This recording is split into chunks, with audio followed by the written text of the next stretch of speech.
Stand by for action. Warning, the following content may contain elements that might be suitable for some audience. Viewer distracted. Fuck. Hello, you are listening to the Marvel Card Collectors Podcast.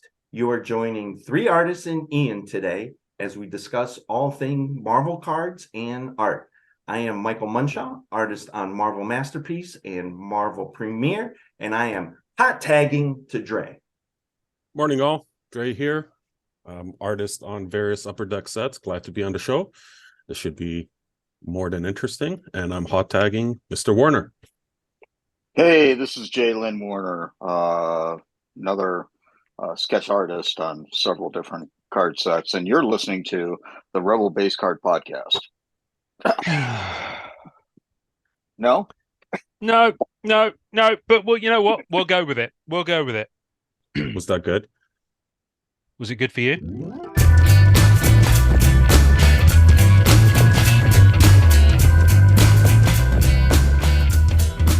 Hi, everybody. My name is Ian Taylor, and you are listening to the Marvel Card Collectors Podcast, your weekly digest of hobby goodness. The TV program Stingray always started with a frenetic warning that said, Anything can happen in the next half hour. Fast forward to now, and it's truer than ever, as I attempt my first artist roundtable of sorts with three of the coolest cats in the business.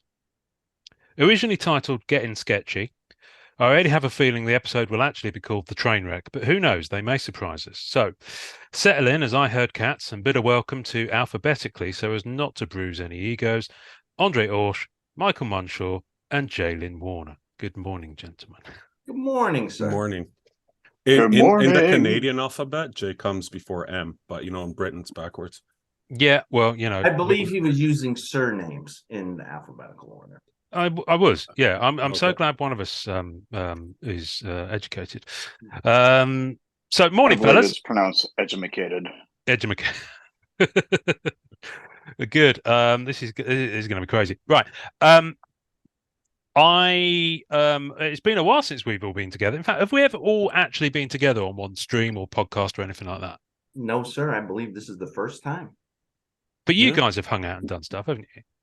Oh, we've done Yeah. stuff. Yes. Yeah. Okay. It's just the way you say that. And We've just leave it there. invited you to things and you have just chosen not to attend. Well, to be fair, time zones kind of work against me. So if you're going to throw the Englishness at me, I'm going to throw it back at you. So everyone who listens to this podcast regularly will have heard episodes where each of you fine gentlemen has been a guest and or done an intro. But for those who haven't heard this, I'm not going to ask you to introduce yourselves and say stuff because, quite frankly, they can go back and listen to it. What I am going to do is ask you to start to kick off. Would be, what is your current status in relation to Marvel sketch cards and sketch cards in general? So where are you guys at the moment in the hobby since the last time people heard from you? Who wants to go first? Well, I think Munshaw should go first, seeing as how he's the one who's working. I should say for those listening in Oh. audio, Mike has attended this morning in a shirt and tie. I am stating that I thought everyone worked in a shirt and tie in their studio on a Sunday. Mm. So I guess I'm the outlier. But Well- I thought I was just trying to be like everybody else. No, I just kind of read it as you're a classy guy and you're trying to show these two guys up. So, We He's tried. the gold I realized standard. it was on YouTube, and so we got to put our best foot forward. Everything's fake on social media. But yeah, no. So to answer your question, yes, I am involved in 1, 2, 3, 4, and perhaps 5 upcoming card sets. wow. I Okay. haven't been involved in them for a bit, but then all of a sudden the floodgates have opened, and so then you're going to be sick of seeing me posting cards once these sets start to come out. Oh, okay, cool. Was that the phone just stopped ringing for a bit, or you just had to pass on them for various reasons? The phone just stopped ringing for whatever reasons. Okay. But even before though, I was working mostly just on masterpieces and Premiere, and I was fine with that. The other sets, they just hadn't, for whatever reasons, I just wasn't on those lists. And I was fine with Masterpiece and Premiere. But then, the past 6-7 months or so, I've been receiving many an email. So Cool. I'm grateful for that, and I've been enjoying getting back into it. Good. Good. What about you, Dre? So I haven't I'm not actively working on anything with Upper Deck. I haven't been working on anything with them for a while, so my phone hasn't been ringing. There are still, I think, 2 sets that I worked on that haven't been released. So I'm gonna hopefully those come out at some point in the near future. One of which I finished last time I was on the podcast with you, so it's kind of been sitting Oh on my the goodness. shelf Wow. for a while. But yeah, and I just doing commissions, catching up with my never-ending waiting list. Yeah. Yeah. Okay. Well, that's not true. You've been working on sets for other people that are friends of this podcast. Yeah, so I haven't worked, that's what I said, with Upper Deck. I have Hmm. done some work with the lovely Pernas. Shout out to Tony and Elaine. Yeah. So that's going to be out soon. And I did work on Warren's set. Oh, Warren Martinek. Yeah. Warren Martinek. Yeah, I keep on saying Martin Wardenek. So it took me a minute. Come again? Say that again. I keep on saying Martin Wardenek. Okay, that's fantastic. I love it. So that's just my inherent dyslexia. But I haven't really done too many sets in the last year and a half. So, and that's okay. Okay, cool. Josh, what about you? I too have, I think, a couple sets that are still in limbo right now that I've worked on. But yeah, haven't gotten a whole lot of emails in terms of working on any new stuff. I think I'm supposed to be working on another project for Upper Deck, but it's not Marvel related. So still waiting on the details on that. But yeah, I think that in all fairness, with some of the shakeups at Upper Deck, a lot of you're just not getting as much sketch work out there in general. So yeah, and like to Mike's point, there's you're gonna have a dry spell here and there, and then next thing you know, they're gonna come at you hard. So cool. What's am I right in thinking you guys don't get paid until it drops and they're approved? Yeah, that's usually the way it works. Okay. Sometimes you get, I mean, from my experience anyways, I had some stuff that I got paid for fairly quickly after sending them in, but like the sets haven't been released yet. Okay. So I haven't seen approvals, but based on the pay, I can assume the volume that got rejected. Okay. All right. Fair enough. So let's get into it. What's been grinding your gears about about sketch cards and the hobby of late, gents? Because I get the feeling that you kind of might want to talk about some stuff, but I don't know. You've kind of just alluded to it. You might just be stringing me along. All right, who goes first? Yeah, I think Josh has opinions. All right, Josh, go for it. I have opinions, but I can't. I mean, I also don't want to be persona non grata. I guess you don't want to shit where you eat, do you? Pretty much. And it's not even really like that. It's just there's I think there's been a shift in the hobby a little bit. And you've covered it numerous times in numerous episodes, and different ways of approaching your hobby and your collecting and stuff. And I think that's I think it's the same old. It's everybody kind of feels the same way about most things. It's an interesting dynamic because I think because we all came in on Premiere 17. Hmm.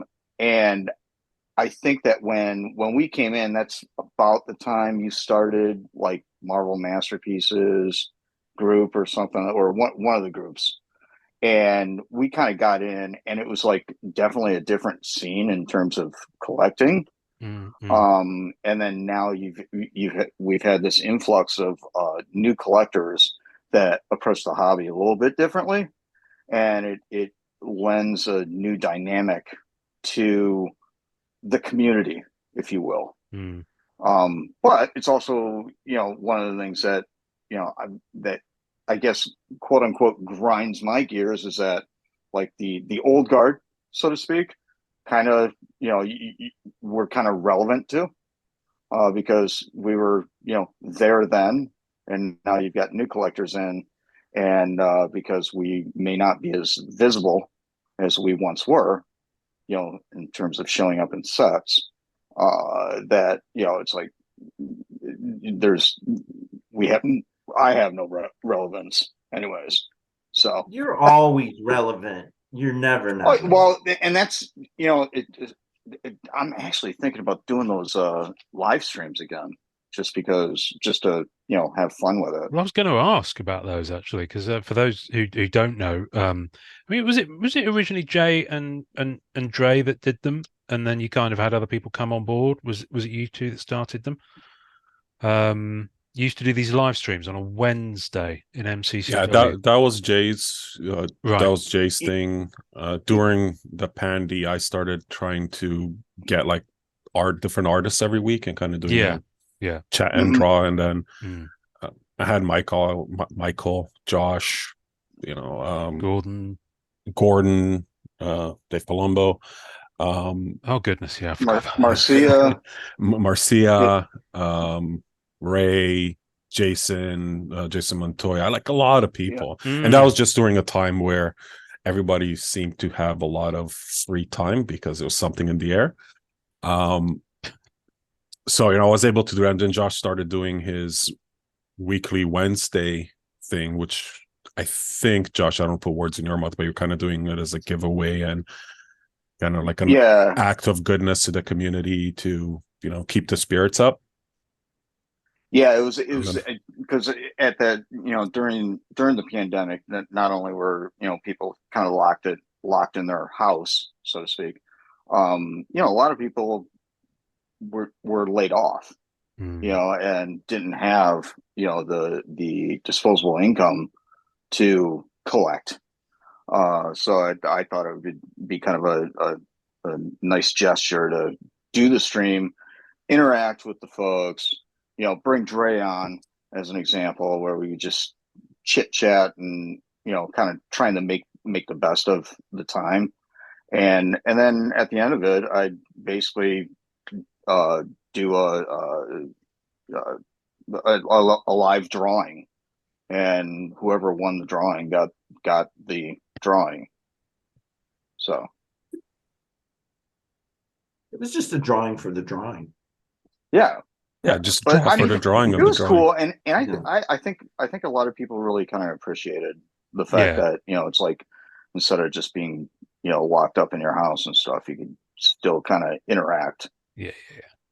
I mean, I know I did. I mean, from a purely selfish point of view, I think it was great that you guys did this because it was a kind of an extra layer to the community and the group as well. Because I've always people have accused me of having rose tinted glasses about this, but it's kind of how I approach it because there's way too much in other areas of the internet where people are kind of a bit more savage about things. But I always refer to it more as a community rather than a group because that's the whole kind of idea, and if you kind of get to know people through doing that and you can give something back, and from the group's perspective, it was great because you were bringing something not just to other collectors, but you also, what other group had that happening in, at that time, and people were very appreciative of it. I know.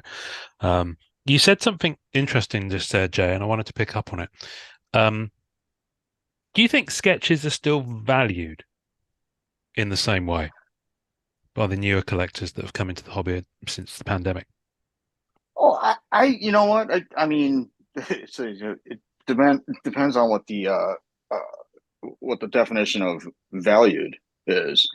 I think that if you look at, I mean, just this weekend, you see some posts and stuff where people are selling sketches, Hmm. and I would say in general, like the quote unquote value, the actual price of sketches has increased. But as far as like uh, sketches like kind of disappearing and into the black hole, I don't know. You know, um, I think that sketches are probably less valued in terms of being part of a collection and more valued as trade bait, so to speak. Hmm. Is But trade date or is flipping? Because it's I don't, I don't, I because don't, it's. yeah, Oh, go ahead, bud.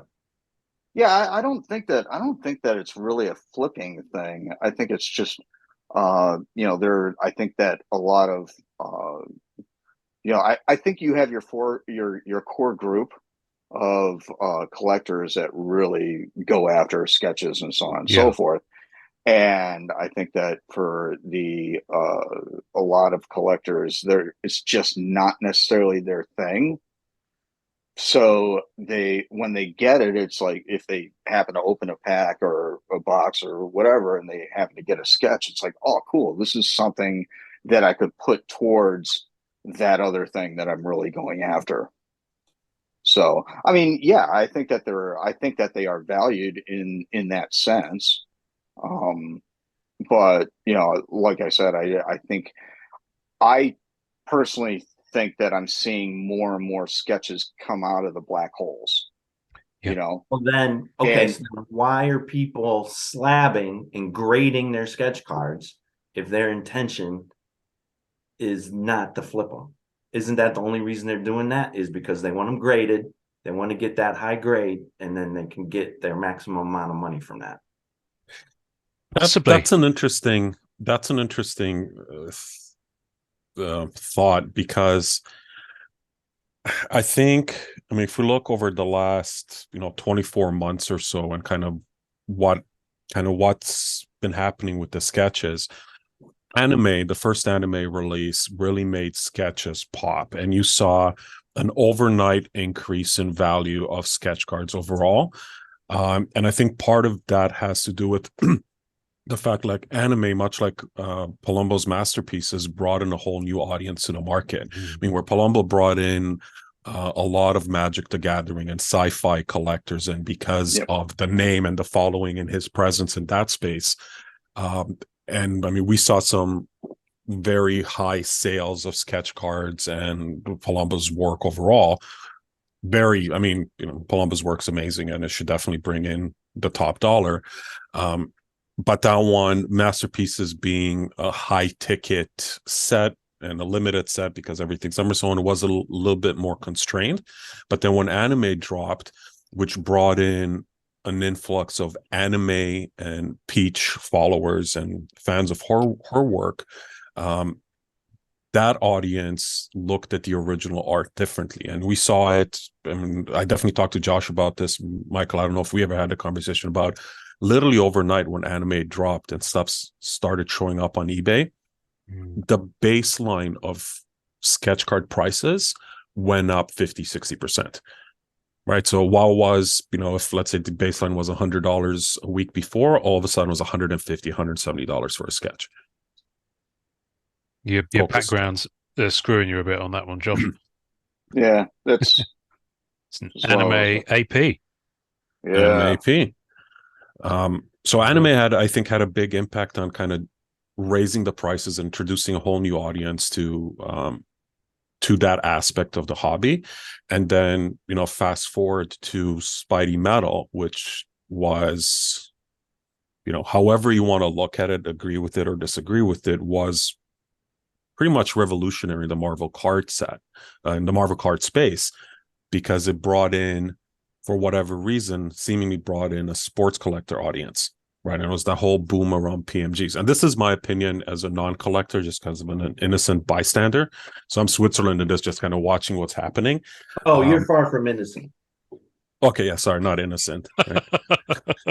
Just a bystander, menacing bystander. So just seeing what was happening, and the I'm comfortable to say that a lot of that set was overvaluated for whatever reason, be it the PMGs, the numbered cards, the comic cuts, and of course sketches as well. And I mean, even if you go on eBay now, because that's the eBay alert I have, is Spidey Metal sketches. You can see the price and the asking price and kind of the floors of the sketches that came out. They've been there for a while, slowly dip, and a lot of them are graded. And looking back at their history, people got them, they graded them right away, put them on the market asking X amount of dollars for it, but some of them sold, but not most of them didn't. And the prices are slowly coming down. So are sketches still valued the same? I think that they are, but the range of the value changed drastically over the last year. I think there are still sketches that are going really high price for what graded or non-graded, however you want to look at it. But there was also a lot of sketches that I'm seeing sell eBay or in groups that I'm looking at as like, that should really bring in more money. Yeah. I think the word valued might have been possibly a slightly misleading one. Appreciated might have been a better sense of it, but I think. Well, geez, get it together, Ian. Yeah, I know. It's just fuck. What can you do? That was kind of my point. It depends on what you mean by value. Well, that's right? the thing. I think one of the things I've noticed is that it used to be that, well, Spidey Metal's an interesting one because everyone paid, and I think overpaid for that product because there was pent up demand. People were waiting for a new set, and we went almost a year without anything new coming out apart from a couple of VPAC things that were frankly underwhelming. Unbound being the notable exception. And Upper Deck have clearly pivoted. I mean, we've heard Grant say that they are focusing more on serial numbered cards. Their perception. In fact, their kind of words were, adding value for the collector because there's more to chase, and all these parallels that are coming out now. I mean, sticking a serial number on it is apparently the golden goose these days. I think there's a whole other argument about grading sketch cards that I'm probably, unless you really want to step on that landmine, we won't necessarily. That was on my list. That was on your list. Well, let's do it because do it. Grading sketch cards. Now, I would say that whenever this topic comes up in group, and it's come up maybe half a dozen times in the last year in group from various people, and the general consensus seems to be, not everyone, but I would say 75 to 80% of people say there's no point in grading sketch cards because they have already been handled. And it doesn't really, I mean, if you choose to, because you want to encapsulate it, fine. But you could also get a one touch or a mag case or, a really nice top loader, and it'll do the same job for you. So the general consensus seems to be that if you're going to do it to authenticate it, but not necessarily to grade it. Because if you do it to grade it, and I've recently had a prime example of this, not on a sketch card, but if you grade a card and it comes back with a lower number, then chances are it's going to drop that value because it's being given a number, and that number might bring it down. So if you think, oh, that'll grade a 9.5 or whatever, and it comes back a 7.5 or an 8, then instantly you can't sell it for as much. So It's kind of like, but when it comes to sketches, I don't know. Why would you? I mean, I don't see too many of them out there, but then again, I don't look for them these days. I see a fair amount on eBay, and I mean, let everyone do whatever they want. You want to grade your sketch cards, grade your sketch cards, whatever whatever your motives are behind it. But I had one that went to a collector, an AP, and he did get it graded, and it came in at at a 2.5. What on earth were you doing to that card, young man? I don't know. Right. So that's the point that I don't know. And it's not something that was hidden. Like he posted about it in YouTube or whatever. And yeah, I guess am I disappointed that I got one of my cards graded at 2.5? I mean, it's not exactly great, but I don't think I care. I kind of feel bad for the collector because, you spend the money and you get that grade on it. And Yeah, but that's does not it a reflection of your work. That's not no, a it's reflection of the piece itself or of your talent. And I think that's yeah. where we as artists kind of get grouped into that, oh, that's only worth a 2.5. His work isn't worth all that much. That's the thing that I'm very worried about. Yeah, I was going to Yeah, ask. that's where I was You going to get the go. feeling Yeah. that it devalued Yeah. your kind of brand, if you like. Yeah, exactly. Yeah, your brand, that devalues your brand because that specific card got a 2.5. We all know that Dre's work is not a 2.5, and that whatever was on the It's at least front a of that 3. card, that collector was just like, that's amazing, and I like that card. And so, but then I worry that a year from now, 2 years from now, somebody else enters the community and then they see that post of a Dre 2.5. They get a Dre card in whatever release, and they're like, it's just a Dre card. I'm not that pumped about it. But that could Yeah, work out in the favor for some people. yeah. Right. I mean, I think sorry, just before you go, like every now and then somebody will Go ahead. message me because they bought one of my cards on the aftermarket, be Comsy or eBay or wherever, and then whoever posted it didn't kind of like do their due diligence to see who the artist is. So it says artist unknown was one that came in recently and it sold for nothing, right? And it's a great find for someone. If they value it from a monetary point of view, like it's an easy flip if they put the name behind it, or if it's just for their PC, they got a really good deal on something that if it was on the open market with the name. And I'm not kind of fluffing myself, but like the name makes a difference, and it also helps on Comsy or on eBay for the people that are looking for work from a specific person. So if something falls through the cracks, it ends up coming in at half of what it should go for, then it's great for someone. It could be the same thing with a graded sketch. If somebody doesn't value the work or the signature or the pedigree of the art itself, and they're just looking at the grade and they price it accordingly because that's what it's worth to them, then that's good on them. But somebody that looks at it differently and values it differently is going to jump all over it and not care. Maybe they'll free it out from the slab. Stay tuned until the end of the episode where Dre actually will demonstrate fluffing himself for the audience. He's a fluffer. Yeah, I usually charge for that, but today. Yeah, I think my feeling on I'm pretty I'm kind of with the majority of people when it comes to the grading thing. There's a difference between grading and slabbing. Okay. And yes, I agree that, yeah, you can throw it in a one touch and so on and so forth. But I think, especially even with CGC as an example, getting into the card slabbing thing, what if you have a comic, you have like a Spider-Man comic that's, CGC'd and graded, and then you can get a sketch card and display it in your collection and so on and so forth. I think it's pretty cool, that you can have basically the same label on both. But the whole grading thing, and this is to the 2.5 and Munshaw's point, I don't know if they can't possibly be grading the artwork. They have to be grading the card.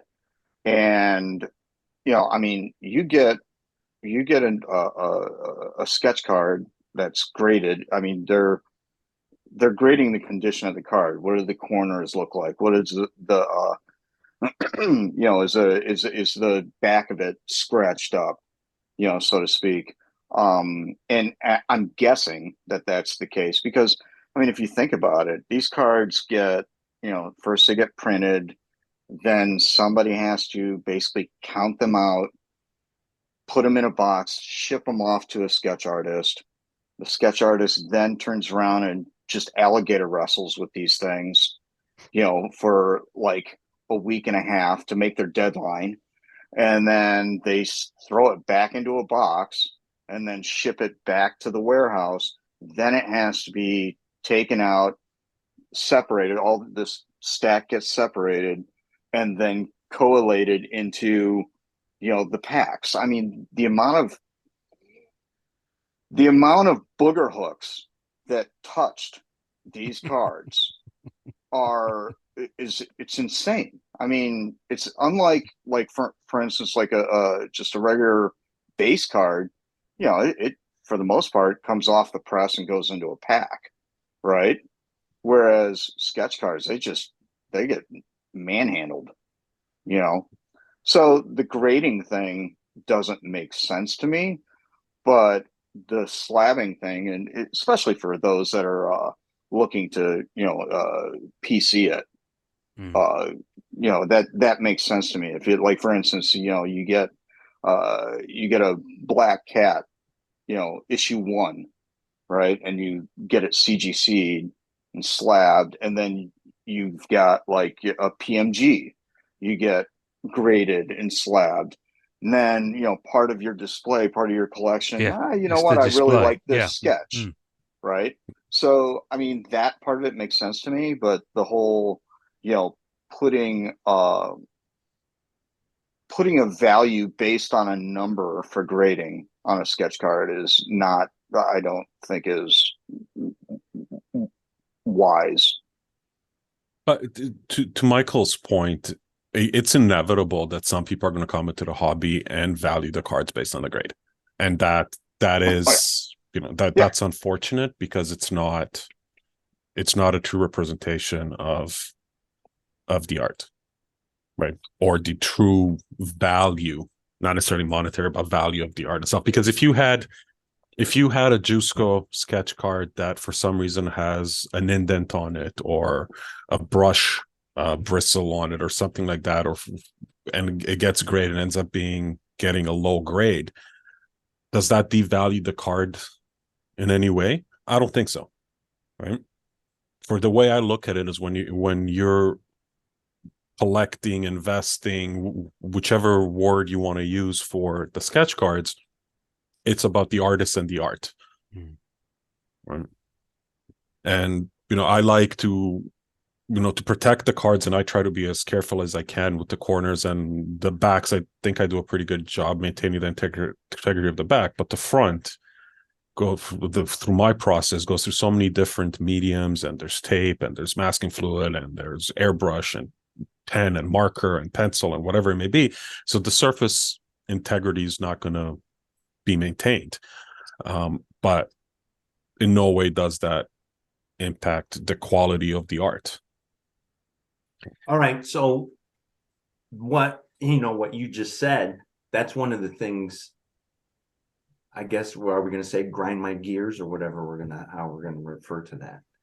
I already have enough pressure on myself when I'm creating a card to make sure that the front of it is what a collector wants. That someone's going to open a set and they're going to pull one of my sketch cards and that they're going to say, I like that art. I can see that he put the effort in, or I can see if he's trying to tell a story, or just, it's a cool card. When I look at it, it brings me joy.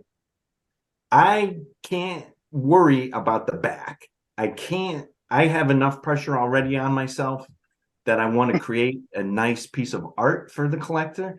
But now, due to all this grading and people looking at it, I got to worry about my backs. My backs are, it's a horror movie on the back of my cards. I'm too worried about what I'm doing on the front, and forget the back. And then, I'll finish a card and I'll flip it over and I'm going to cover up the logo, due to no fault of myself. I got bleed through. I got all sorts of stuff going on. It's a Dexter crime scene on that. So I'm sorry about that, but I already have enough pressure on myself. I now we now have to become graders too. That, oh, I got to make sure this corner doesn't get this, or I need to make sure my back doesn't do that. But then what if the stock bleeds through and we put all that effort in, and now we're just like, well, you know what? This card's no good. Forget that it's the greatest Venom ever drawn on the front. You know, the back's garbage. No one wants this card. They don't value it now. Burn it. Yeah. Start over. Let's just start. I'm going to make a TikTok video of me burning this card that I just pulled from a pack. Mike, are you on TikTok? I am not. No. No, with the kids. I wasn't sure. You just suddenly mentioned it. I thought of all the people on this podcast, no disrespect to you, Mike, who I would expect to not be on TikTok. No. You were top of the list. As you mentioned, Venom, because obviously Dre is a big Venom creator, and you like your Venom, don't you, Dre? I don't hate my Venom. You do a lot of Venom. You love your I do a lot of stuff. Venom. You do I a like lot of my Venom. symbiote stuff. He's Yeah. lying right now. Exactly. I'm sorry. I've said it before. I do Venom because Venom's easy for me. You do you, my friend. You do you. As we mentioned Venom before we started recording, Josh mentioned and reminded me that Joseph Reed, who was on episode 164, has some happy news. So I just wanted to give him a shout out. Him and his wife had a little girl yesterday, I believe. So As we record. Welcome to As We Record, yeah. So within the last week, if you listen to this on release, or at some point in the past, if you listen to this 3 years down the line. So congratulations, sir. And that's all I had to say on that one. Well done for Congrats, man. Congratulations. Your joyful addition to your family. May she never be a symbiote. Right. That went dark. It did go dark. That did go dark. It did make me laugh. The picture that he posted where he put a Venom painting up in her nursery. I think he just did it for Instagram, but it was quite funny. It's a way to give a kid therapy bills. So we've touched on it, but I had it on my list of kind of talking points about how you, as people who, because I know, Josh, I know you collect a little bit, don't you? You collect Electra as your yeah. When I first got in, when I got into the scene, I had no reference in terms of how the collectors really collect. The only reference I had was like guys that collect slabs comics, or and that side of the industry, the comic side, and there are a lot of correlations between the two hobbies. But in order to kind of wrap my head around the card collecting thing, I think I was listening to this podcast. Actually, it was Character Club, and it was one of those things where I was thinking, okay, well, if I want to kind of figure out what is going on in this hobby, maybe actually get involved in the hobby, but I don't want to turn around and go back and collect sets and things like that. And I mean, it's like, in all fairness, who's got the time? I mean, there's plenty of other things to do. And I thought that, well, maybe the character collecting thing would be a good route to go. So I picked a character that nobody collects whatsoever, and is not popular at all, which is not true. But yeah, I mean, it was one of those things where, and it gave me an opportunity to interact with folks on like EPAC and stuff. And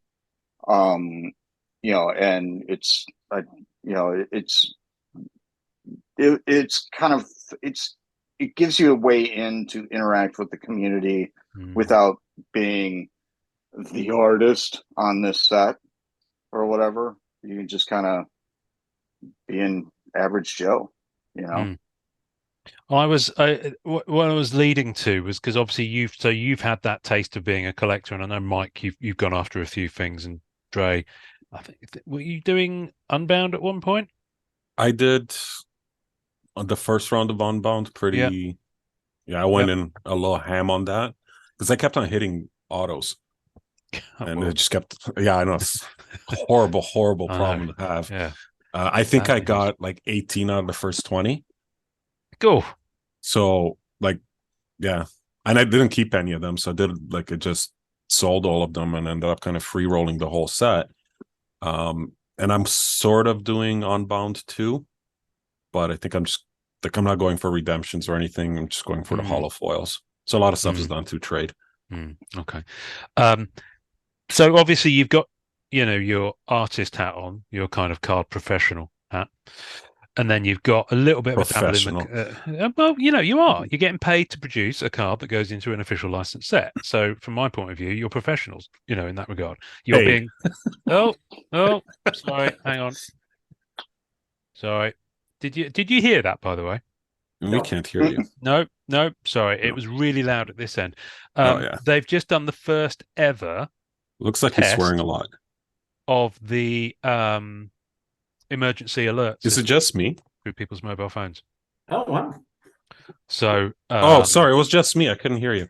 couldn't you hear me? Oh, well, okay. No, it was on my end. I thought you muted, so I was just kind of Okay. No, making commentary. I Sorry. knew it was coming at 3:00, but I forgot to turn my phone off because I've got my list of questions on it and talking points. No, they just did a test of the emergency alert system for the first time ever through people's mobile phones, and it's been a little bit controversial over here because I know they do it often in the US, but Oh, yeah. They go off all the time. yeah. Well, it doesn't. It's never been a thing in the UK, and of course, it caused quite a lot of consternation from domestic abuse charities because a lot of people have got hidden phones. Yeah. So, Speaking of anyway. speaking of tangents, I think there was something in the news where like one of those went off like at 4 a.m. or something. Might have been on the East Coast, one show, and like woke a bunch of people up, and it was a big hullabaloo over that. Really? Okay. Yeah. Martians have landed. So how what I've been spooling up to for the last 10 minutes is how do you feel about say the last 24 months as Dre put it? I mean, it's a pretty decent time period, post pandemic, crazy boom, everyone's slabbing Marvel Universe 1990, then all of a sudden PMGs are your very best friends, and now we're kind of coming out the other side of that, and there's a lot of products suddenly starting to appear again. How do you feel about the changes that you've seen and experienced over the last couple of years? I'm going to start with Mike actually, because you two on the bottom of my screen have had loads to say, and I want to hear more Mike. Well, thank you. I don't, I haven't been involved in the past couple of releases that came out for Marvel, so I can't really gauge how that's changed. I'm certainly looking forward to the sets that I've been working on, them getting released and seeing what the reaction is to those releases. From what I've seen sitting on the sidelines, and one of the things I've been concerned about is when we all came in at 2017, 2018, and we were doing those first sets, it was so cool in this community to see somebody post one of my cards and say, this is a cool Squirrel Girl. I really like it. I like how he rendered it, or I like that pose. Or Says no one ever. I know That exactly. Squirrel Girl. Insert character here. Yeah. But anyway, but they enjoyed the art and they enjoyed the piece and they were happy that they got that. And then within your community that you built, I was able to establish relationships with collectors that would reach out for an AP or for a commission. And there's still some relationships that I have going on to this day with those same collectors. So that's been great and wonderful. Sitting on the sidelines lately, though, I've become concerned that I don't see that as often when people post a sketch card that they pulled. And it seems like they're more taking it from, like, it's not going into their PC. They're more excited that they can do something with that. It's credit. Put it into their collection. And it's not so much anymore about this artist, the composition on this card is awesome, or the way they did the lighting, or the detail they put into the background. I really appreciate that. It just seems like the posts don't say that anymore. And it's more of, hey, this card was done by artist X, and I know that I can what's the value? Get a lot of money for that because it was done by that artist. So stay tuned. It's going to be on my Whatnot channel next week. So I'm concerned about that things have changed in that direction. What are you, Dre? I share some of Michael's concerns. There's definitely a lot less, art appreciation, seemingly, that happens publicly, but it does happen privately. I think, and maybe not so much in group, but you see it on Instagram, you'll see it on kind of maybe some of the smaller groups or just via DM, where I still think there's a core group of collector or audience of collectors that are really looking for the art, right? They're not necessarily looking for the set. They're not necessarily looking for the rarity or, what is this worth? They're just looking for a cool piece of art. But, that as the audience grows, as the overall community grows, I don't see that specific core group growing at the same rate. And part of it, I think, is related to the people, the guys and gals that have been doing this for a while. They're maintaining their core values towards the hobby. But as more people are coming into the hobby for whatever reason, their value scale is different. And I'm not talking about necessarily monetary value, but just kind of like the way and how they collect and what they're looking for. And also, the fact that sketches are now like case hits in some cases, or sometimes not even a case hit. It's like, 1 in 3 cases you get a sketch. I mentioned earlier, I have the alert for Spidey Metal sketches. I've only seen, I think, 3 or 4 of my sketches pop up in the market. So I'm kind of, okay, where's the rest of them? Or same thing with Free Ultra Adventures. I think I've seen 2 of them come out. I know I've did more, and I know EPAC hasn't launched yet. Yeah. My guess is that it's going to be any day now, but Fua, EPAC, maybe there's more there. But just overall, I'm not seeing a lot of Fleer Ultra Avenger sketches anywhere in comparison to what we saw in other sets, or like even the most recently was Annual, right? Not the Annual that just launched now, because there's still a lot of product out in Ether, but the last wave of Annual, there was, every day, like dozens of people posting sketches that they've hit. And my understanding is that the sketch distribution on that set was still higher. But, Spidey Metal, the distribution, I think, was case hit. Fua, I think it's maybe 1 and 2 because the sketches are allocated in parallel with something else. There's less of them out there, potentially, and less of them being seen. So people are appreciating them in different ways.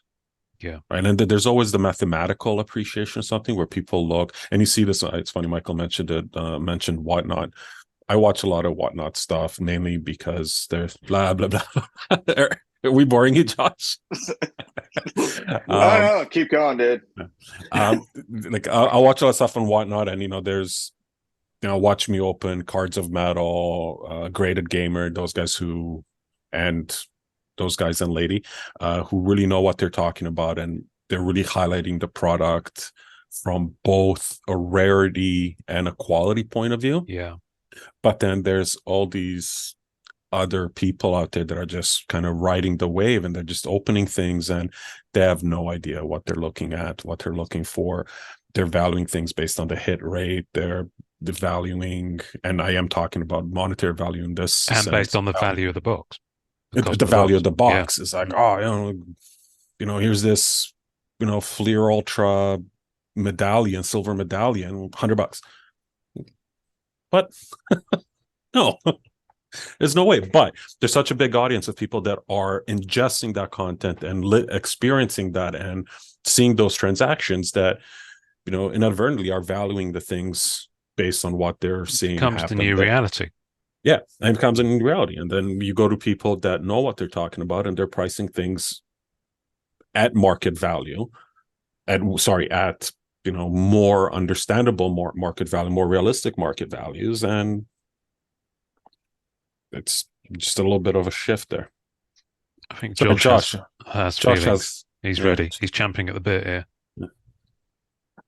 Let's talk about your feelings. Yeah, Share. You can share. It's a safe space. Yeah. I have.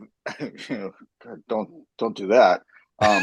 No, I have a slightly different perspective than the other guys. I think that overall, and this is just an overall look at the community of collectors. In some ways, you could say that things have kind of gone downhill, but in other ways, it's kind of gotten better. Um, like for instance, the the EPAC the EPAC message board is not nearly as toxic as it once was, which is interesting to see. Whereas, like sometimes in group, things get more toxic. So I think there's this weird trade-off where it's like you get, maybe you get a new group of like collectors in that quote, some people may think poison the well, but they bring something else to the hobby, I think. In terms of the what Dre was just talking about with the valuing of things, I do think it's interesting that people turn around, they buy a box, and they immediately think that they're going to get a hit in that box, or they expect to get a hit in that box that outvalues the actual price of the box. You know what I mean? It's like if you let's say, just for giggles, right? You pay $100 for a box of cards. A normal person would expect $100 value in that box, right? But people are so upset that they don't hit something that's 3-4 times that value, and it's like, well, you paid $100 for the box. I mean, you should have $100 worth of stuff. Don't be, upset that you didn't, get a banger in the box, So I don't know. I think that expectations, and that could be driven by by some of the people that may hype things up a little bit on social media and stuff, where it's like you always say in group. Nobody posts the junk that they pulled, the quote unquote junk that they pulled from a box. They always post the bangers. And that's how many boxes did that person have to go through to get that one hit? Yeah. It's kind of like shut up and post the hits. Right. Yeah. And personally, like from my standpoint, I've got a local card shop here, and really nice couple. And I go whenever something drops or whatever, I'll go in there and I'll buy a couple of packs, right? And I like to get it just to see what the product looks like. Not because I'm like going after anything or whatever. I just want to see, okay, what does the packaging look like? What does the actual card look like? I mean, I was actually really excited about the whole Fleer Ultra Avengers set coming out, because it would have original artwork, new artwork and stuff, and that's the stuff that I appreciate. As far as the card stuff goes. And it was, I mean, I don't, and this isn't a dig on any of the artists, but I think overall the original art in Fleer Ultra was a little underwhelming for me.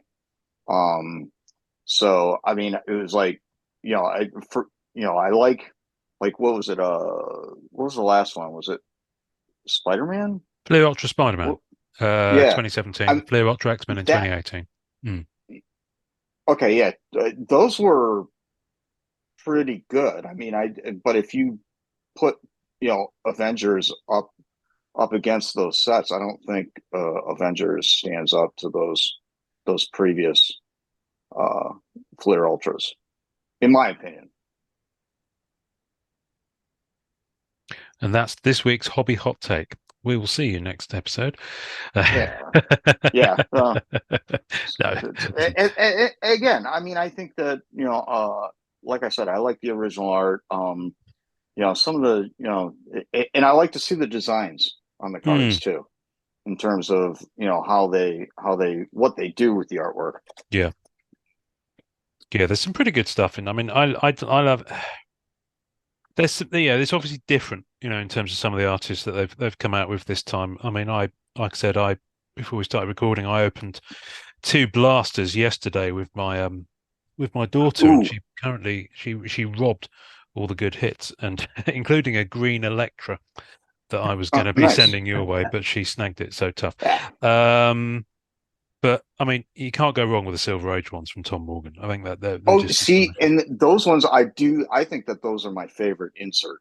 They're possibly some of the finest cards I've seen in a long time. Yeah, beautiful. No, I agree. So, but yeah, I mean, I don't know. I'm curious to see. Going back to, there's just this backlog of stuff that's supposed to come out. I'm really excited to see what's coming, and I mean, everybody knows basically what's coming, because there's been a leak here or a leak there, or or it's been announced, on this podcast, or, whatever. There's a lot of stuff coming out, and I'm curious to see how Upper Deck goes from, set to set to set in terms of their design and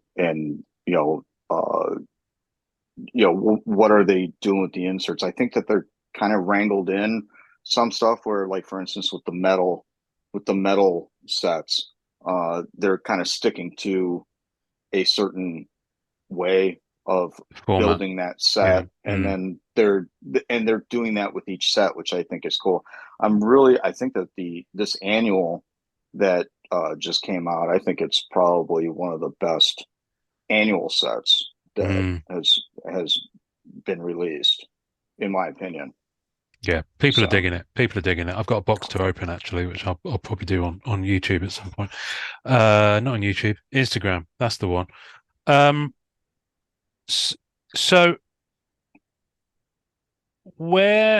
So I'm just reading my screen, and it's just like the words are just jumbling and swimming around in front of my eyes. So this was touched on when you mentioned the sets and the leaks, and I've seen quite a lot of not quite a lot, but a notable number of blanks from sets being sold, and sets that haven't come out yet on eBay. Way. Yeah, no, there's a particular UK seller, actually, that's that's just put up for sale. What did I see? That was ridiculous. It's a set that I hadn't even heard of. I mean, it's a future set involving the Avengers. And it's Upper Deck stock, and it's blank, and it's packs. It's not APs, it's just pack stuff. And this seller has quite a lot of them, and they've been selling quite a lot from loads of different sets, including past sets.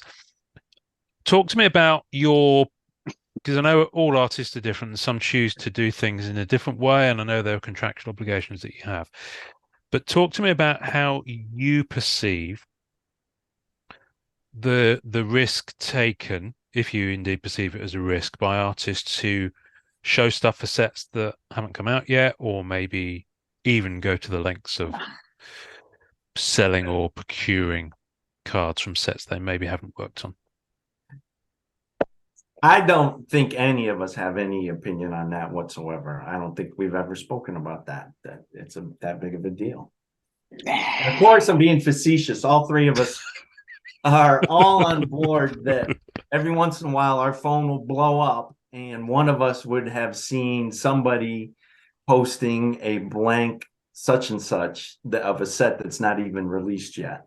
And then all three of us are pretty much of the same mind. I'll let the other two talk about it, but yeah, it dumbfounds us how artists are doing that. But again, we can't tell everybody, we can't be the sketch card police, but we enter a contract with the manufacturers, whether it be UD or Tops or whomever. And, it is wait until the set is released before you post anything. Or Let you're alone given clearance. the fact Yeah. that you're selling blanks. The reason we do these sets is not for the pay. Believe it or not, it's not for the pay. It's for those APs. That's where we get our return on are those APs. So we want those sets to be released as soon as they can, so that we can then go public and say, I have X amount of APs. Please reach out to me so that we can do those, et cetera, et cetera. We all know how that works. Yeah. But it just blows our mind that on eBay you'll see 3 blanks, even if it's just the stock of the set. If it's the stock of the set, that artist has made the decision they are not working on that set. That they told we'll say Upper Deck, that they told Upper Deck, yes, I will do X amount of cards and I will do those. Upper Deck sends it to them. That artist then makes the decision, well, I'm not going to do those. I'm just going to flip those and I'm going to make as much money as I can off those blanks. Obviously, they're cutting off that relationship because we're assuming Upper Deck sees that. They will see that when their cards don't come in, and that artist will not have access to future sets then. So, but that, and that's their decision. But, I think all 3 of us are on the same line that we just don't understand that mindset. Dre? You're muted. You're muted.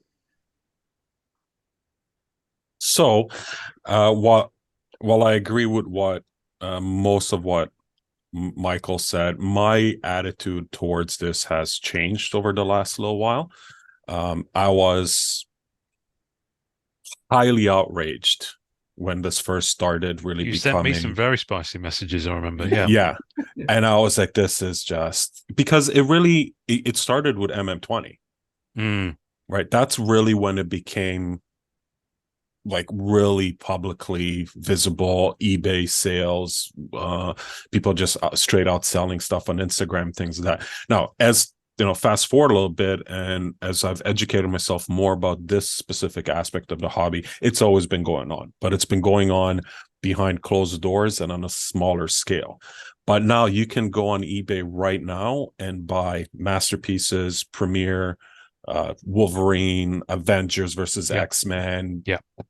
What's the Diva one? Yeah. You name it. Yeah. I could buy one now from a UK seller, have it on Tuesday, have it DHL to one of you guys and say, can you do me something on the DL? Yeah. So that it's become a lot more public and a lot more accessible for anyone. Agree with it, disagree with it, everyone's entitled to their opinion, but I think the reality of it is that it's happening. Oh, yeah. I really, and this might not help my phone not blowing up situation, I really think it's Upper Deck's fault to a certain degree, because this has been happening for a while and it's been slowly getting worse and worse and worse, and they have not, as far as I know, and just from my opinion and my experience, they haven't actioned it in any way. And at this point, I don't know how you can even contain it, right? It's become such common practice. And yeah, it's there, it's happening.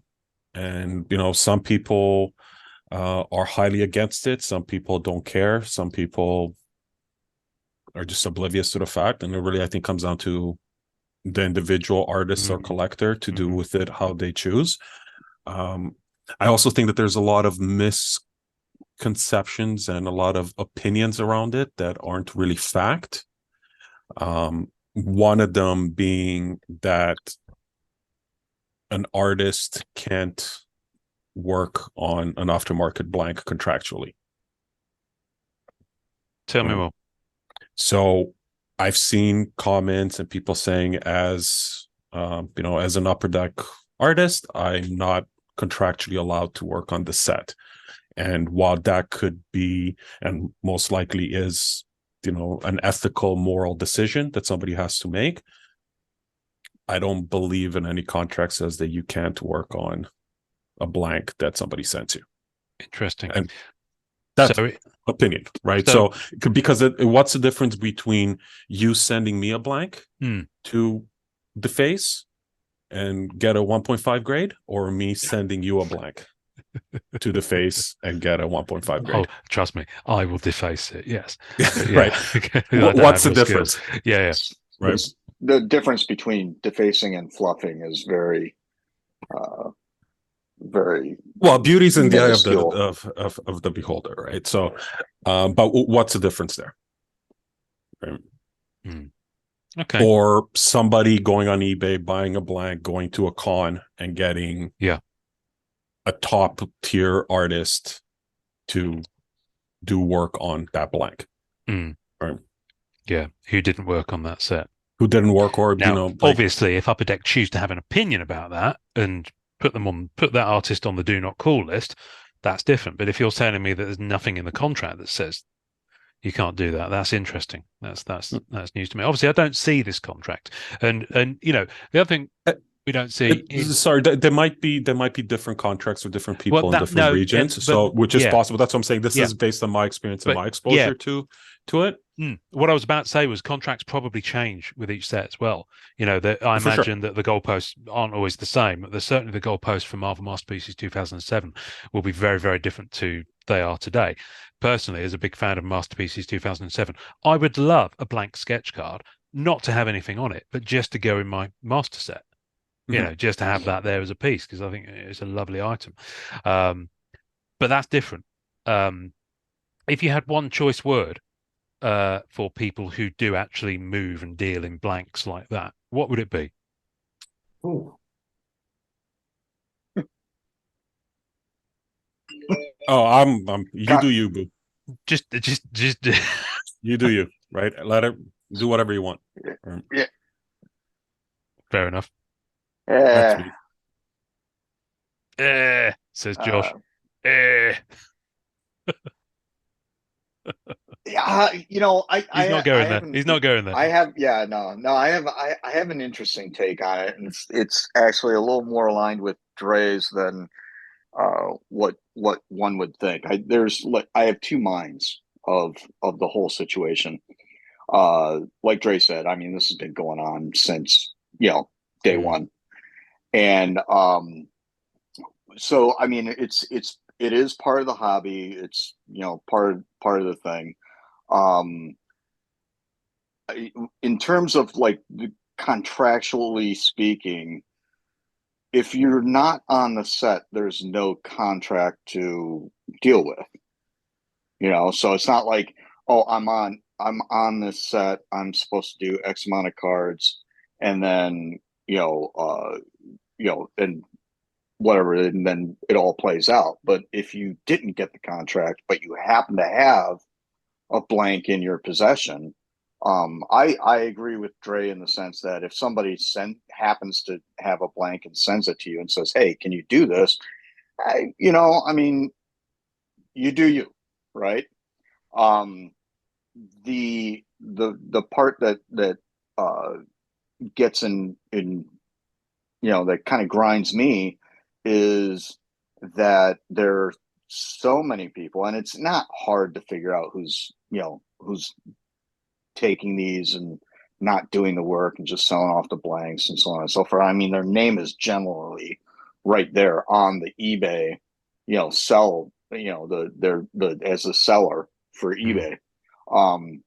But what kind of grinds me is all of these, quote unquote breaches of contract. And again, to Dre's point, it's really kind of the onus is on Upper Deck in the sense of trying to regulate this or police this in some way. What bugs me is that those people seem to continue to get a new contract and new sets and continue working on this IP on these projects, and yet guys like us, when who do not that who do play by the rules, so to speak, are the phone goes dark. You don't get emails. Yeah. You're not getting on these sets, and I think that it's one of those things where, especially with them kind of playing around with their set building at this point, sketch card contracts are inherently hard to come by in general. And when you see all these contracts going out to all the people that are quote unquote breaking the rules, it's a little disheartening in the sense that it's like, well, I could have been working on that set. I could have been getting those APs. I could have been, I could be relevant today, and it's disappointing in that sense. But on the flip side, it's like, it's hard not to, also, look at it from the other perspective as well. It's, again, you do you, but at least let me do me, kind of a thing. Well, no, I'm glad you said that, and thank you for putting it, because I was going to say something, but you said it already. Is when you see those blanks for sale, my brain is MFer. I wanted to be on that set. I could have done some cool stuff with that set, and instead you basically told Upper Deck, yes, I'll do it. You took those cards and you're selling them as blanks. Well, I know of at least a handful of artists that would have gladly taken your slot and produced work that were going to go into the set. Yeah, and it would end up being in collectors' hands. Yeah, but also, I think that that's the other thing about working on these sets is that it's you do it for for what you do it for, but then you get your APs and so on and so forth, and that's looking at things from that economic perspective. I think that when it's all said and done, we just want to play in the Marvel sandbox. Yeah. There's something cool about just being able to play with these characters and kind of put your spin on them and just play in that box. And you're kind of, as an illustrator, you kind of feel like you're getting robbed of that when you see something like that going on. I mean, I was just at the card shop the other day, and I was talking to the owners. And they're talking about doing like a kind of a card show kind of a thing, right?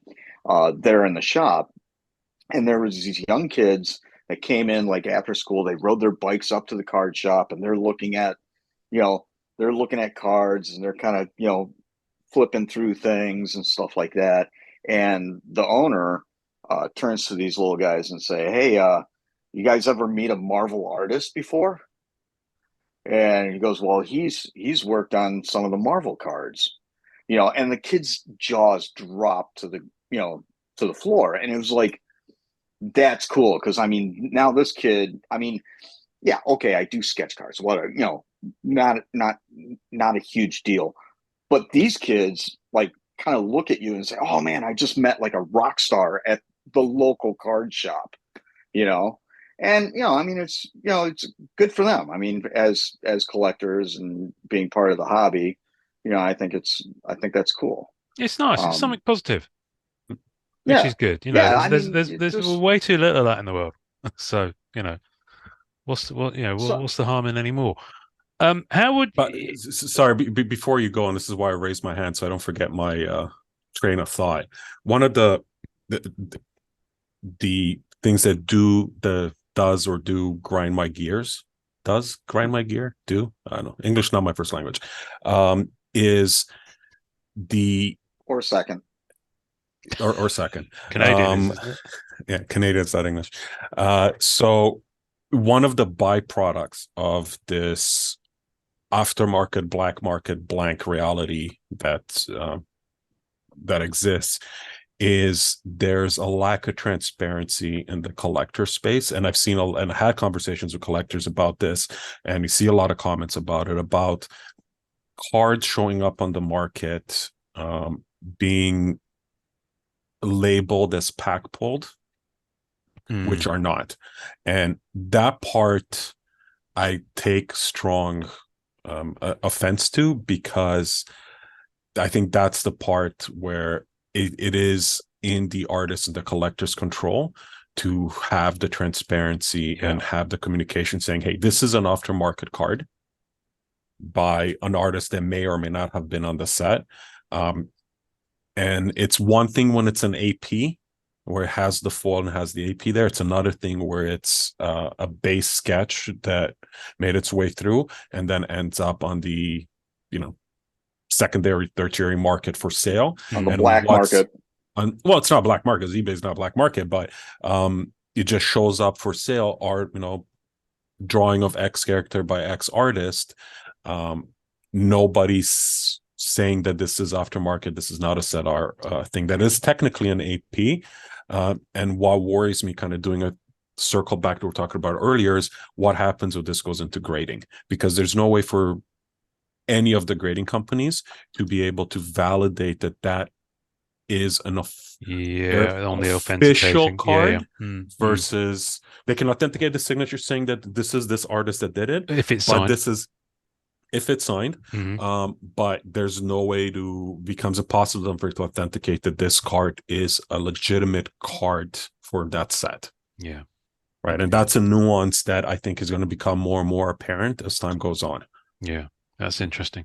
Yeah. How would you generally like to see sketch artist treatment and workflow change from Upper Deck or any of the other companies that you work for?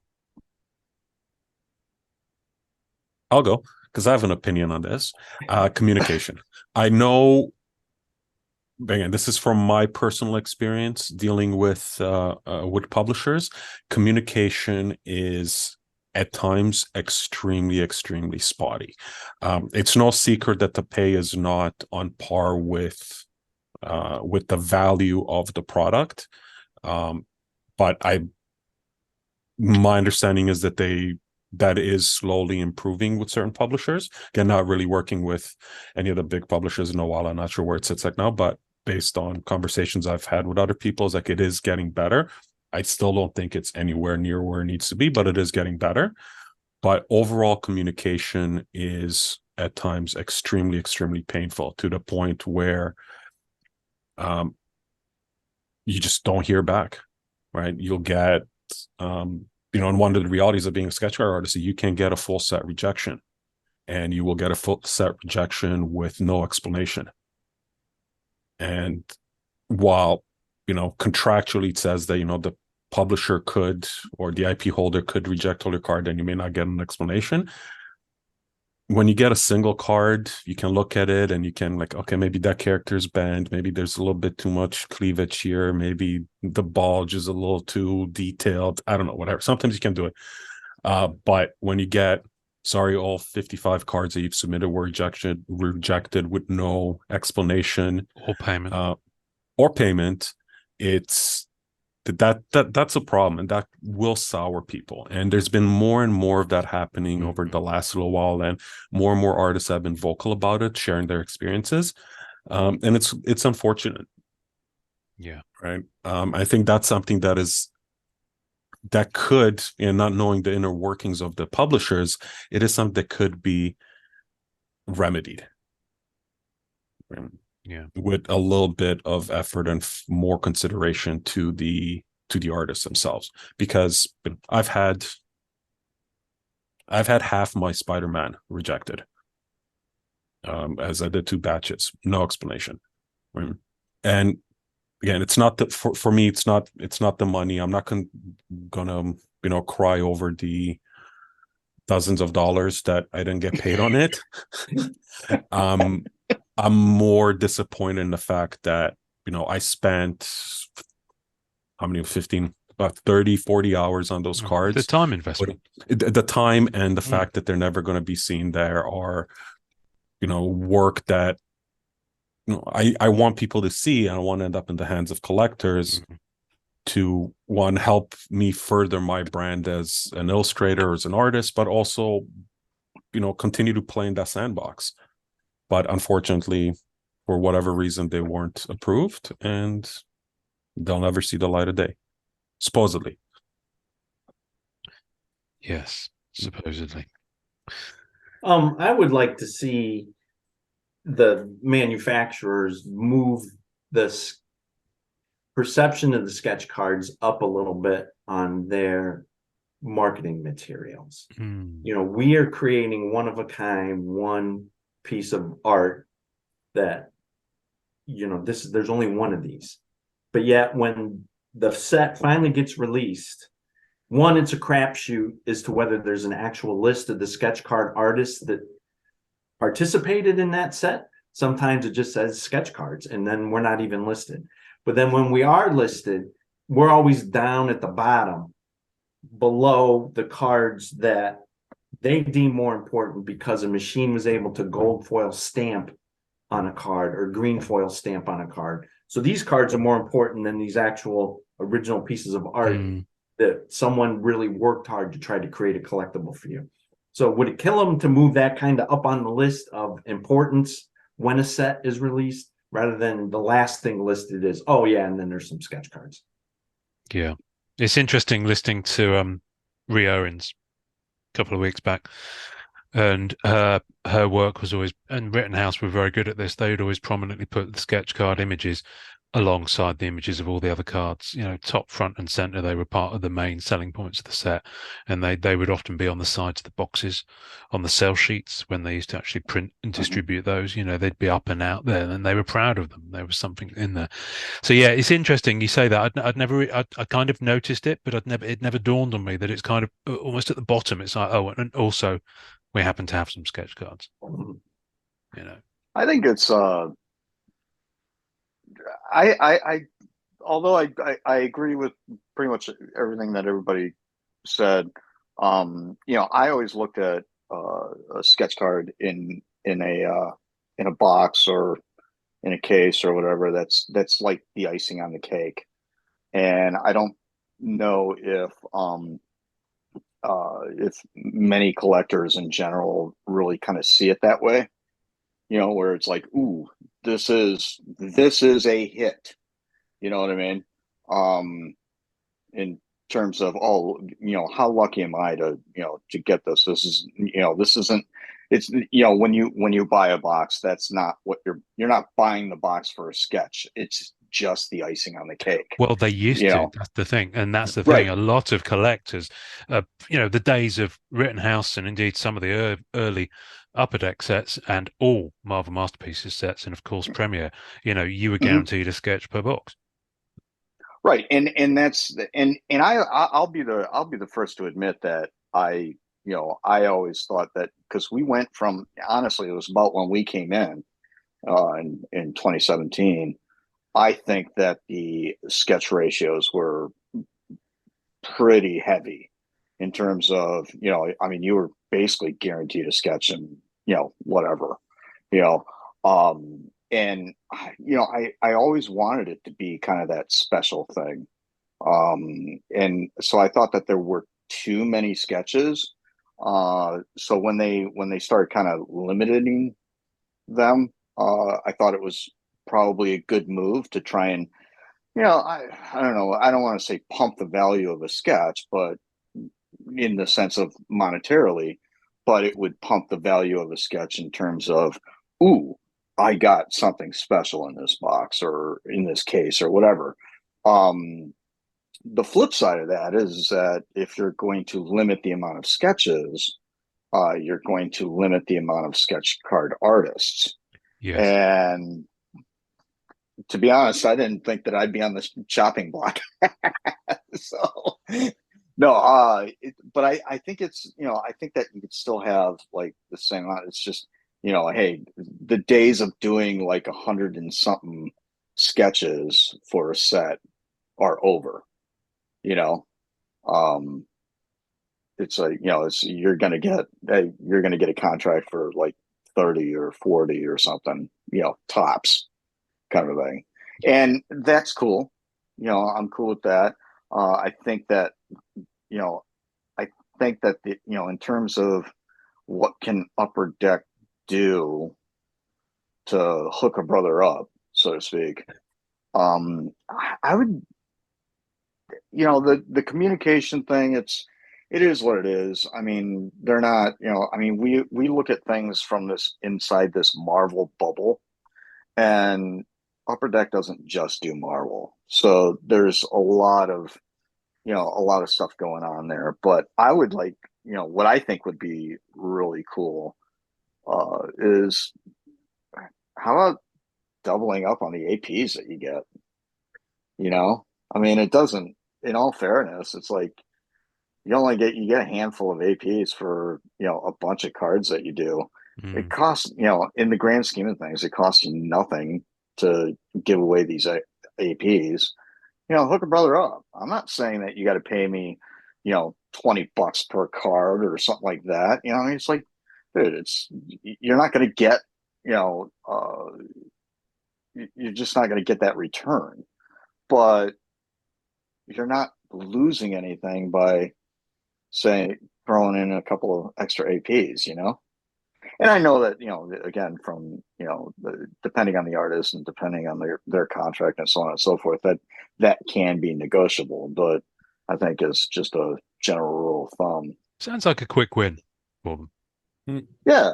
Yeah. And it's a win-win. I mean, everybody Yeah. makes out on it, Oh, yeah. Yeah, there's more opportunity for artists to hit you up and you say, yeah, I have got official, APs. Yep.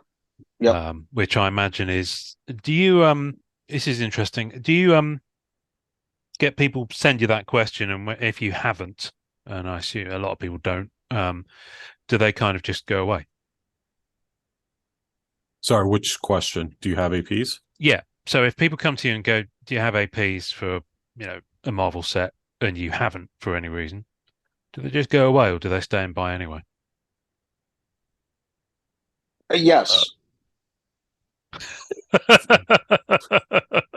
Yes, to which part? That's crystal clear. To both, really. I mean, sometimes sometimes you get hey, you got any APs, and it's like, yeah, no, sorry, I'm fresh out.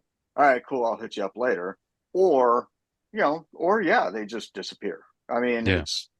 I mean, it's that's the funny thing about this whole thing is that every collector is different, right? They approach that. You'll get a collector that'll like just out of the blue, hey, do you got any APs? And how much is it? And they're like, You got any of those APs? in your It's like face. that Yeah, GIF yeah, when yeah. they're like jonesing for Right, the next fix. right. But they're also like, in your face. Hey, what do you got? I'm And so then there screen are other capping that. guys that, and then there are other guys that are like, oh, okay, well, I mean, it's everybody's got a different personality, and Yeah, of course. it's always amazing to me to see the way, again, the way that people collect, like like I'll use Dre as an example, just in terms of personalities. This is a guy who can literally say he'll just turn around and contact like Jusco and say, "Hey, man, I really like your stuff. Blah blah blah. You want to go on a live stream with me or something like that?" I mean, it's just he doesn't pull back, right? Where it's like, no, I'm not going to bother Dave Palumbo with some kind of a message or whatever. Dre's got like gives zero fucks. So I honestly thought you were going to say, "Hey, do you want a wife swap or something like that?" And then you went yeah, on and yeah, said no, the but I live mean, stream. But it's like, but I think that when I get approached about it and stuff, unfortunately, we're kind of in this weird time with the Upper Deck Marvel cards where everything's been backlogged so much, and we're still waiting on sets to come out and so on and so forth. So yeah, I may be sitting on a bunch of APs, but you can't do anything I with them. can't I can't do anything with them because the set's not out yet. Yeah. And I mean, there's and what was it? I just saw something in group the other day, and I think I shared it with the rest of the guys. But yeah, it was like people are like showing, oh, look at this great AP that I got, and it's from a set that's Not not even out. announced yet. Yeah, not even announced I think yet. I And it's saw the like, one you made. Yeah, I think I saw the one you made. God, come Yeah, on, yeah, yeah. man. And again, I mean, I'm not even opposed to like somebody pre-commissioning an AP when it comes to the sets coming out. I mean, again, you do you. But like if you were to do something like that, maybe tell the collector, hey, at least keep this on the down low until the set comes out, you know. And I think that this goes to Dre's earlier point where it's like there's so many artists that are like, meh, whatever. Just, they just don't, they're kind of throwing everything into the wind, and I'm not like a sketch card, Nazi, so to speak, but I mean, there's things that you can do to, if you're going to skirt the rules, you can do it a little bit better. Fair enough. Fair enough. I want to lift it a little bit, and I want to ask you where you're finding the joy in the cards you're creating these days. What are you doing to keep it fresh and interesting? I mean, Andre, I know you've been doing some fabulous looking kind of PMG style stuff for people on commissions and things like that. But what are you doing kind of to keep, that what enthusiasm, what ideas have you brought in, and what's giving you the most joy in the stuff that you're putting out compared to maybe, class of 17 when you first started? Who wants to go first? He said Dre. Dre. Oh, okay. Well, no, I know, used he Dre as was an example literally because I'd talking seen directly the to you. Oh, okay. PMG, Sorry, but no. I feel targeted. Pay attention. You were. So the PMG thing's funny because I just did it as a kind of shit for shits and giggles, but it really resonated with a ton of people. And I think every second commission request I get is some sort of PMG recreation. Wow.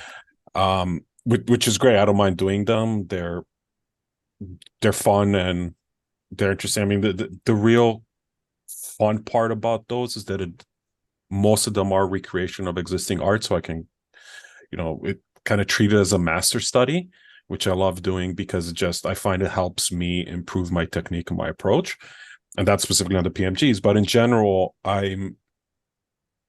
the guys would attest to, I fidget and I can't stay still with the same technique or approach. So I'm constantly trying something different. Yeah. Different materials, different approach, light to dark, dark to light, this kind of paint, that kind of medium. Let's try this brush. Let's buy the expensive paint. Okay, the expensive paint doesn't do any good, right? And that's kind of what keeps me going with it, and kind of the reason why I keep doing it. And I've said it before, like I'm not doing this for the money per se, or the trying to build a brand as an artist, because this isn't a job for me. I do it because I enjoy it, and I do it because it's fun, and I still find myself learning new stuff as through experimentation. Every couple of weeks I'll find like, oh geez, a new technique, right, new approach, this color mixture or this way of doing it or whatever, and that's what keeps it fun for me. I guess now that I've been working on a number of cards, is allowing myself to be more experimental with the card. When we first came in, I wanted to make sure each card looked the same, that looked like it was from the same artist. And I was very concerned about my technique, that it was sound, that it was solid, that the composition was this and this and this. Now that I've done hundreds of these cards, you're like, okay, how do I keep it fresh for me as I'm creating this? So with each card, I'm allowing myself, hey, what if rather than a light background, I did a real dark background, and then it did a dramatic rim light around their face or their body or something like that. So I guess I'm keeping it fresh and fun for me by allowing myself just to try different things on each one of the cards. Yeah, I think that's I think that's the theme, really. It is, even though it is actually the question, it's about mixing things up a little bit. I mean, it's actually kind of funny because I've actually gotten into painting now, thanks to Dre. Because I've seen you it's like, trying new stuff and saying, "Oh, well, this is the first time I've tried this," and doing a lot of those posts over the past year. yeah, and it's interesting because whether you're doing it in a certain style or you're using a different medium or so on and so forth, and it's a double-edged sword because I do think that especially when going back to the cards thing, there were every set that I think I've worked on, there might be a subset of some sort in my sketch cards where I tried something else, and sometimes it would work, sometimes it wouldn't. But you give a little variety to your brand, so to speak. What I find is funny is that I had a conversation with Billy, behind the scenes, and it's like, oh yeah, I'm doing, I'm painting this and I'm doing this, and he's like, dude, just stay in your lane, it's like, you do it this way, this is what works. But what's funny is that, well, that's for that, this collector or that collector, that may be what they're into in terms of my brand, but somebody else may, like another approach that I take. And I need to, me personally, from evolutionary standpoint, have to explore those other things.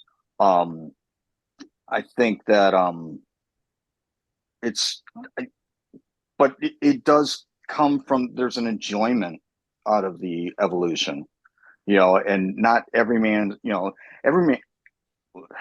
How does the saying go? It's not every man. One man's trash is another man's treasure. And Oh I yeah. think every collector has a different approach to things and a different taste as well. I mean, you may have one guy that likes, PMGs, and you may have another guy that likes, the comic cuts. Doesn't mean that one's, better than the other. It's just, hey, that's my bag. That's what I'm into. And I think the same goes for sketch artists, in terms Sorry to of interrupt, who you but go after. it'd be great to have one conversation without you bringing up your bag, just once. Anyways, carry on. What just happened? What did he bring up? What did he say? He's confusing my bag with my sack. Oh, excuse me. So I that's think you said what?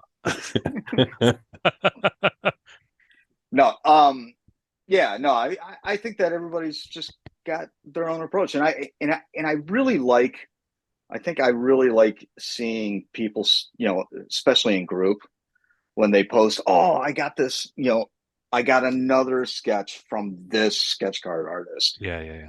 to add to my collection of this artist's work. And I really dig the fact that there are, certain certain collectors that go after certain artists specifically. And some of them may be, well known to everybody in the group, highly sought after, and other ones are like, who the hell is that guy or that girl or whatever? And but that collector is totally Yeah. into their Yeah. work, Yeah. and that's a pretty cool thing. I think that also seeing some of those posts and stuff, we as illustrators get to look at, that post and look at that AP and say, oh, I kind of like what that artist did it with that card, and I like that composition, or I like that rendering, or whatever. And I mean, we constantly, in private chat, we're constantly throwing stuff at each other in terms of, okay, what do you think about this? What do you think about that? Or, I mean, we're constantly critiquing each other and helping each other evolve. And I think that's part of the fun of mixing things up, so to speak. If you could travel back 10 years, let's go back 10 years, okay? So back to the future time, and advise your past self on what to do in Marvel sketch cards or how to approach them. What advice would you give yourselves? There's a Don't lot of concentrated Wow. thinking going on here. Yeah, I know. I didn't realize this podcast was going to get so deep. Oh, we're going to go deeper. We're going to. Oh, my goodness. Oh, no. I'll probably let you go soon. I don't even know, were we even in it 10 years ago? So No, but that's what I'm saying. If you could travel back 10 years and say, from 2017, you're going to be working in Marvel sketch cards. All right, let's go back 5 years then. You've just started. What advice would you give yourself? What one piece of advice? Don't keep your mouth shut. Oh, go ahead. Nope. Don't rush. Be more willing to speak up rather than just accept the terms that they give you initially. Interesting. I would say know your audience. In all fairness, I but think that what is our audience? Because we just have spent the past 90 minutes talking about how it's so broad. How do we right, and that? that's my thing is when I did premiere in 17, this was the first set I ever worked on. I mean, I've been in comics for years, right, but I've never done cards, and it was very okay. I thought I was just churning out sketches, right? Just doing just doing an illustration. And then I got involved in the groups and so on and so forth. So I thought that I think that if I had known more about the hobby and more about the community and stuff like that, I would have been able to cater to the collectors a little bit better, instead of just going through the motions. I think since then I've tried to be a little more interactive, so to speak, in terms of not necessarily just engaging people, but trying to give trying to work on a product or give a product that as many people as possible could appreciate, instead of just playing in the sandbox and going home. You know what I mean? What I've always liked is when you guys, and I think I've seen most of you do this at one point or another, have posted in the group and said, "Okay, I'm about to draw 100 new cards. What kind of stuff you guys want to see?" And just got some ideas of what. How valuable is that to you when you're at the beginning process? Oh, I think it's huge. It's invaluable. Yeah, any human that you walk up to and say, "Hey, I need you to draw 100 Marvel cards. Here's 100 blanks. Go for it." Anybody needs help with that. 100, I don't even know 100 Marvel characters. Well, I probably do, but how do you decide that? How do you know which 100 to do, or do you do 10 Spider-Man and 10 Venom or 10 Carnage? Or so no, the input from the community is invaluable, and I don't want to spend time drawing characters that people aren't interested in. And when they do get that pull, then they're like, it's all right. Yeah. Do you just out of interest, because I know, Mike, you work on Star Wars as well as a few other kind of things. Yep. Mm-hmm. I can't, forgive me, I don't know if you guys at the bottom of my screen, Jay and Dre have swapped around now that Dre has rejoined, and it's really confusing me. Because I'm used to looking bottom left for the Canadian, but now I just see the guy with the cap on. You can just move him. I could just move them, but I don't know how to do it.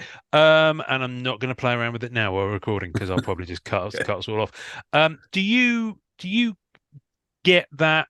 Do you go through that kind of motion with other communities of IPs? So do you go to a Star Wars group and ask that question, or do you go to? I mean, Star Wars is probably a little bit different because it's got to look a certain way and there's different considerations, but I'm just curious to know if that is if that's an exclusively Marvel thing, or if you're able to tap into collector appreciation. No, this is, to me at least, is exclusive to the Marvel community. Okay. And hats off to you being able to build that community for us to be able to even tap into. But and I think we all agree, and you've said it many a time on your different podcasts, Ian, in that the Star Wars community is much broader, much larger than the Marvel community. The Marvel community is more family. It's more everybody kind of knows everybody. When I do a Star Wars set and then I put my APs out for sale, I am constantly selling to new people that I don't know about. Wow. And that it is a very large community. So, and so I'm on my own when picking what I want to put on the cards, or what characters to go with. Over time, I've come to recognize which characters are more popular than other characters, and the collectors would appreciate those more. But yeah, the Marvel community that you've built is very unique in that I feel I can go to them at any time and say, I got X amount of cards left and I'm kind of locked in, help. And then people will Yeah. just come right in. Well, that's good. That's good. Welcome back, Trey. What did I miss? Jay showed us his butt. And Okay. Mike is indeed just wearing lederhosen underneath the Excellent. shirt and tie that Yeah. we can see. So everything's on brand. Perfect. We were talking about interacting with the community in terms of Input. for input in terms of what we're doing for cards. Be it hey, I'm working on the set, and what characters do you guys want to see, or what approach would you like to see, kind of a thing, and how do you feel about interacting with the community like that? Yeah, it's great. Community's been extremely useful for that. Because I think as Michael said, sometimes like, okay, well, I don't know what else to do. So which characters do you guys want to see? And what I've done more recently is reach out to people that I know are more fans of my work or have some of my work in their collection, and just straight out ask them, what do you like and what don't you like about my work? Right. So I kind of try to restructure my approach and the final product to more to what people say that they want to see. That's interesting. And I mean, going back to MM20, which was kind of the big thing, there was a couple of collectors that I used to chat with a lot, still do, because the community has been so great. There's so many virtual friendships that I've created with collectors to chat. But there's a handful of them that doing MM20. I would bounce everything off of them, and that was kind of the reason some of the goofy things that I ended up doing ended up in market, notably the Tippy bullseye squirrel, Right. which disappeared off eBay real fast. I don't think I've seen this. You've got to send me a picture of this. I'm Oh, sure you have, yeah. but yeah, I'll find it somewhere. Yeah, so community's great, and community's always been providing great insight and guidance. Yeah, I think that when, especially if you get like the big stack of cards that you got to work on, and you're almost like inundated with, oh my goodness, I mean, the beauty of like working on a premiere set is you don't have to guess, right? The name of the character is right there on the card. So I mean, that's like you almost go on autopilot for that. But like like Dre said with like masterpieces, it's like this is, I mean, masterpieces like is the cream of the crop. I mean, and that's a product that when you work on, you do not want to pull your punches by any means. I mean, you don't want to turn around and do, you know, a character that nobody cares about. But as an illustrator, you also don't want to do nothing but a bunch of Wolverines either, you know. And it's always funny when you do, pose the question, and we're not the only ones that have done it. I mean, I've seen it recently with other illustrators, reaching out to the community saying, hey, I'm on this set, what do you guys want to see? Where there are certain collectors that you cater to. I mean, when I did Masterpieces 2020, I literally went through Character Club and said, okay, who's this collector's number one pick, and who's their second pick. So it's like I think I did for like JD, I did Silk and Angela. For you, I did Black Cat and Spider Gwen. Mm, For Norrin, I did I think it was Nova and Spot, that's it. Yeah. right? But it was like, because Surfer was off the books. Amanda, it was Taskmaster and Bullseye. I mean, I did all of these things just to cater to you guys, but you guys representing the community and stuff. But you've got collectors that collect Doctor Strange, collect Mr. Sinister, so on. So I mean, it's pretty easy once you get to kind of see these guys interact in group. You can see, okay, let Well, me you've let me instantly let got me a throw list of this guy a 20, bone. haven't you? You've instantly got a list of Yeah, 20. yeah, I can and think, then okay, there's a Psylocke guy, there's an Electra guy, there's a this, that, and the yep, other. yeah, There's and even that's a guy who collects High Evolutionary. There is. And there is a Yeah. guy who collects Squirrel Girl. So she is yep. redeemed. Yeah, no, After and it's you try and and again, are these collectors going to get these cards? No, but you did. I mean, how many times, guys, have we done blob cards and signed it for For for Rodney. Rodney, Yeah. right? That are pack inserted, and it's like after it's just a little tribute mm, to the community and to the collectors and mm, stuff. I mean, yeah, I yeah, mean, yeah. we, it's not, just, it's not us and them. It's, it's all of us. I mean, Yeah. you guys give us love, and we want to give you guys love too. So, Wow, who knew that Jay was going to be the one to get all soft on us I on know. this? I I am kind of feel shocked like right now I that he kind of was the one that went soft. I kind of feel like oh, now hell's I'm going to just get frozen dirty. over. Yeah, And I we know we should exactly. I figured he'd be the one throwing the daggers everywhere. and No, we I should And just, here he is giving everybody hugs. yeah, no, free hugs, look at all the love in the room right free now. candy. I kind of feel like that's a good positive place to maybe start to wrap up because we've been going almost 2 hours and I'm sure you've probably got stuff to do. Mike, Nah, not least, you've probably got to get some talcum powder in that lederhosen that you're wearing.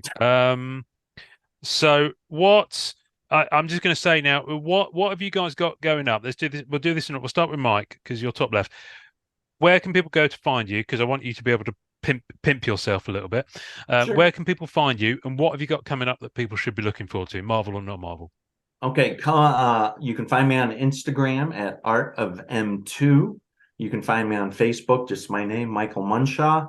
And those are the two big places. I do have a web page, but I haven't updated it in quite a while. So Instagram, Facebook are probably the easiest ones to get a hold of me at those.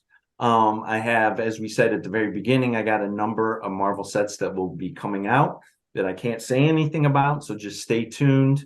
And I will post as I can. I don't know if we're allowed to talk about it, but Ian brought it up. I do have a number of sets coming out in the Star Wars arena. I know that since they've already been announced, I can talk about them, is the Masterworks, Chrome Galaxy, and Chrome. Nice. So if you look at Star Nice. Wars cards, I'll have some coming out with those as well. Cool. What about you, Jay? see, What's happening? oh, oh, yeah. Where am I? Instagram is what J at JL Warner 72. That's it. Yeah. And Facebook is Art of Jalen Warner. Those are pretty, whatever gets posted on one gets posted on the other. That's the preferred method of checking things out.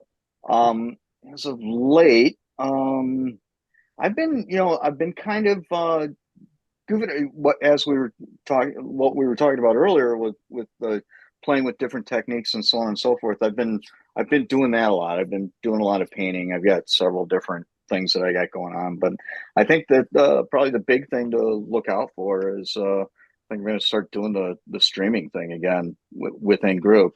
Yes. And just playing around there, and things got, after the pandy kind of wrapped up and people had to like get back into the office, so to speak. Yeah. It was it was the I think the followers kind of dropped down, but I think at this point it's like, you know what, it's let's hang out and play again.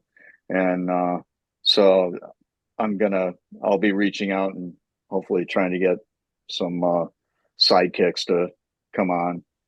Maybe Dre's schedule will lighten up a little bit. There you go. Clear your Wednesdays, Mike. Clear your Wednesdays. Yeah. So yeah, that's kind of my game plan. Just just have fun with it. I guess it's my turn. By process of elimination. By process yes. elimination, yeah. Yeah. So, I'm Dre Studios on most major platforms. If you can't find me on that platform, it means that I'm not on it. I'm most active on Instagram though. I got 2 sets that I worked on that should be released at some point this year, hopefully. And other than that, I'm just slowly making my way through the commission waiting list. So I'll just be posting work as it comes out. And I'm assuming if anyone wants to hit a commission, they can just hit any of you guys up under the aforementioned channels, yeah? Oh yeah. There's Yeah, then you can do that, and then we've bought a bunch of blanks off of eBay from other artists. Yeah, And no, I figured you would have. Plus, of course, I imagine I know. I think I saw Speaking you of post. blanks. Yes, I was going to ask about this. I think I saw that you had you mentioned that you were pretty much out on the MCCW stock, and here's a Munshaw. Here's an original Munshaw for you. This is an example of his middle period work where he was experimenting with black and white tones. So yes, so we should probably talk about the next generation of those. But I don't know if we'll do this. I mean, listen, I've got a Ron Lim on that stock. Yeah. I mean, Thank you, Jay. Yeah. Thank you. Yeah, no, I I think that, and again, I think that goes back to the community itself. I mean, just trying to do stuff for the kids, as you say, and for kids. Yeah, so it's for the kids. So I think it's a win-win. I think it's quote unquote giving artists like another set of APs, but also getting something out there for the collectors to sink their teeth into. And there are some artists out there that have stacks of these things and I'm not gonna out them because I don't know if they want their emails inundated with stuff. But yeah, you'd be pretty impressed with some of the people that have these things in their mitts. Oh, well, they need to start pimping them. Cool. All right, listen, guys, thank you. We should definitely do this again. And maybe a more friendly time zone for you guys as well. No problem. We should do it around an actual table with actual beverages as well. There you go. Wearing actual, yeah, I'm down with that. Yeah, wearing actual spandex. Yeah. in actual time zone. In an actual time zone somewhere in the world. All right, guys, you've all done this before. Do you want to do it all together, or do you want to do this one at a time, or how do you want to do it? All together. Count them in, Mike. Count them Ready? in, Mike. 1, 2, 3. Enjoy collecting. Oh, that was terrible. God bless America. You didn't get it, and I hit 3. All right. Thanks for listening to the Marvel Card Collectors Podcast. tasting notes and visuals for each episode can be found on our Facebook page. We're on most social media at the MCC Pod, and you can also watch the video of each episode recording on our YouTube channel. Leave us a voicemail via our home on anchor.fm/MCCP. We're also on iTunes, Spotify, and all major podcast platforms. Please take a second to subscribe, like, and review our show wherever you find us. Our Facebook community is at MCCW Marvel Card Collectors Worldwide and MMC Marvel Masterpieces Collectors. The great music we use on our audio version is called Rocket Power by Kevin MacLeod. Thanks to the collectors, artists, and creators who support the Marvel Cards Fan Collective. We'll see you next time, and remember, it's a small hobby but a fun one. Make mine Marvel and enjoy collecting.